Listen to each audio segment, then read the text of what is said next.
ಭಾರತದ ಸಂವಿಧಾನ ಶಿಲ್ಪಿ ಡಾಕ್ಟರ್ BR ಅಂಬೇಡ್ಕರ್ ಅವರ ಹಾಗೂ ಮಹಾತ್ಮ ಗಾಂಧೀಜಿಯವರ ಅಂಬೇಡ್ಕರ್ ಅವರ ಅಧ್ಯಕ್ಷತೆಯಲ್ಲಿ ಇವತ್ತು ಒಂದು ಸಂವಿಧಾನ ಏರ್ಪಡಿಸೋಕ್ಕೆ ಎಲ್ಲ ಒಂದು ಕಮಿಟಿ ಮಾಡ್ತಾರೆ. ಆ ಕಮಿಟಿಲಿ ಡಾಕ್ಟರ್ BR ಅಂಬೇಡ್ಕರ್ ಸಾಹೇಬ್ರನ್ನ ಅಧ್ಯಕ್ಷತೆ ಮಾಡ್ತಾರೆ.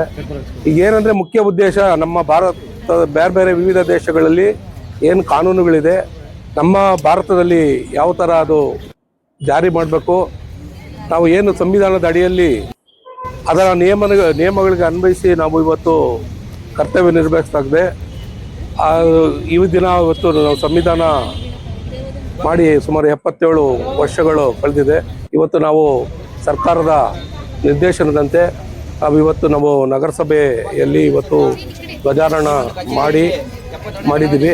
ನಾವು ಎಲ್ಲರಿಗೂ ನಗರದ ನಾಗರಿಕರಿಗೂ ಭಾರತ ಗಣರಾಜ್ಯೋತ್ಸವದ ಸಂದರ್ಭದಲ್ಲಿ 77ನೇ ಗಣರಾಜ್ಯೋತ್ಸವದ ಶುಭಾಶಯಗಳನ್ನು ಹೇಳುತ್ತಾ, ಇಲ್ಲಿ ವೇದಿಕೆ ಮೇಲೆ ಇದ್ದುವಂಥ ಮಾನ್ಯ ಪೌರಾಯುಕ್ತರೇ ಹಾಗೂ ಎಲ್ಲ ಅಧಿಕಾರಿ ಸಿಬ್ಬಂದಿಗಳೇ, ಎಲ್ಲರಿಗೂ ಈ ಸುಸಂದರ್ಭದಲ್ಲಿ ಹೇಳೋದಷ್ಟೇ, ಎಲ್ಲರಿಗೂ ಭಾರತ ಅನೇಕ ವರ್ಷದ ಸ್ವತಂತ್ರ ಸಂಗ್ರಾಮದಲ್ಲಿ ಹೋರಾಡಿ ಜಗತ್ತಿನಲ್ಲಿ ನಾನಾ ಥರದ ಸಂವಿಧಾನಗಳನ್ನು ಹುಡುಕಿಬಿಟ್ಟು ವಿಶ್ಲೇಷಣೆ ಮಾಡಿಬಿಟ್ಟು ಸುಮಾರು 2 ವರ್ಷ 9 ತಿಂಗಳು 11 ದಿನಗಳ ಕಾಲ ಈ ಕರಡು ಪ್ರತಿಯನ್ನು ರಚನೆ ಮಾಡಿ ನವೆಂಬರ್ 26, 1949ರಂದು ಸಂವಿಧಾನವನ್ನು ಅಂಗೀಕರಿಸಿರ್ತಾರೆ. ಅದನ್ನು ಅಧಿಕೃತವಾಗಿ ಚಾಲನೆ ಕೊಡೋದು ಜನವರಿ 26, 1950.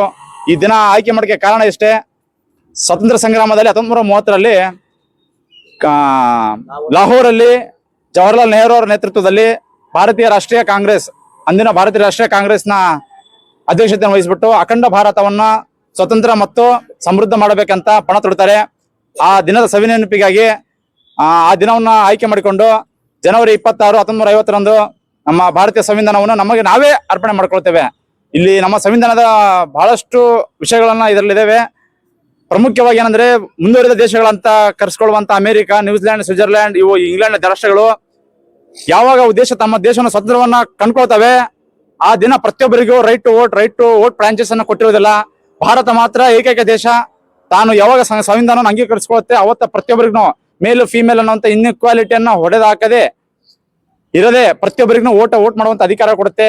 ಆದ್ರೆ ಅಮೆರಿಕ, ರಷ್ಯಾ ಅಂತ ದೇಶಗಳು ಯಾವಾಗ ಆ ದೇಶದ ಸಂವಿಧಾನವನ್ನು ಜಾರಿ ಮಾಡ್ಕೊಂಡಿರ್ತವೆ, ಆದ್ರೆ ಅವತ್ತಿನ ದಿನ ಅವ್ರಿಗೆ ಪ್ರತಿಯೊಬ್ಬರಿಗೆ ಓಟಿನ ಅಧಿಕಾರ ಕೊಟ್ಟಿರೋದಿಲ್ಲ.